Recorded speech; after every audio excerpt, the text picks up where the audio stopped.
Monsieur le Président, chers collègues, tout d'abord, la loi de programmation des finances publiques qui prévoit que les collectivités territoriales contribuent à l'effort de réduction du déficit public et de maîtrise de la dépense publique au travers d'un objectif d'évolution des dépenses de fonctionnement limité à 1,2, c'est le fameux pacte de Cahors.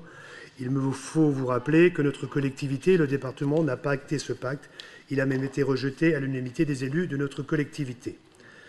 Donc, avec une perspective d'évolution du budget de fonctionnement de seulement 0,3% pour 2020, on est bien en deçà des 1,2 préconisés par ce pacte. Et surtout, comme c'est écrit dans le rapport, très en dessous de l'inflation attendue.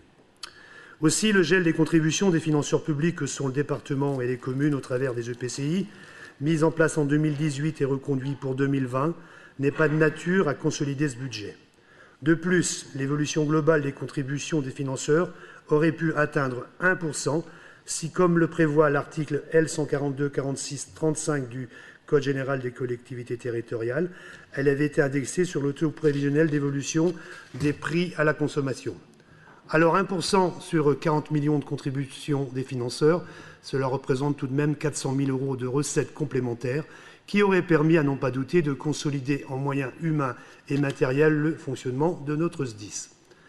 Certes, les collectivités connaissent des contraintes budgétaires croissantes, mais nous le reconnaissons tous ici, la sécurité des biens et des personnes n'a pas de prix. D'ailleurs, à ce titre, dans les colonnes du télégramme du lundi 16 décembre dernier, une étude de l'Institut de sondage Odoxa, dans le cadre de la préparation des futures élections municipales, démontre que les futures maires sont attendus, et cela très largement en tête, sur la thématique de la sécurité des personnes et des biens. Je ne suis certes pas un adepte du tout sécuritaire, mais nos centres d'incendie et de secours prennent toute leur place dans cette forte attente des populations.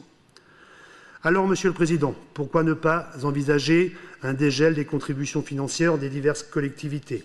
Cela permettrait, à mon sens, de répondre aux attentes fortes en matière de sécurité et de secours aux personnes auprès des populations et aussi de répondre aux attentes des personnels en matière de moyens humains nécessaires au bon fonctionnement du service.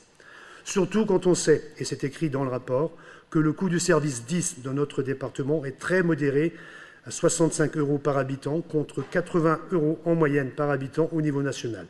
Cela nous laisse une marge de manœuvre importante. Aussi, lors du CAS-10 du 19 décembre dernier, l'adjudant-chef Gérard nous a remis un document qui en dit long sur les manques de moyens criants dans plusieurs centres de secours, notamment dans les centres ruraux. Jusqu'à une trentaine de centres d'incendie et de secours sur 60 que comptent nos départements en incapacité d'intervention à certains moments de la journée, et ce, faute de moyens humains. Certes, le plan d'action national visant à encourager le volontariat et mis en œuvre en juin 2019 dans notre département devrait, à plus ou moins long terme, permettre d'atténuer ce déficit de moyens. Mais toutefois, je reste persuadé qu'il faudra envisager d'autres mesures, et notamment le recrutement de sapeurs-pompiers professionnels afin de pallier à ce manquement.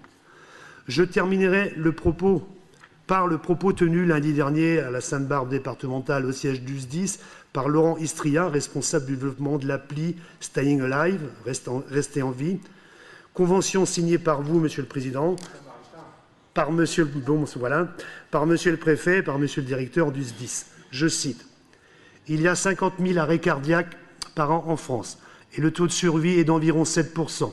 Pourquoi ? Tout simplement parce que les pompiers ont un temps de déplacement incompressible qu'il est en moyenne de plus de 10 minutes. Dans le département, je crois savoir qu'on est autour des 16 minutes 30.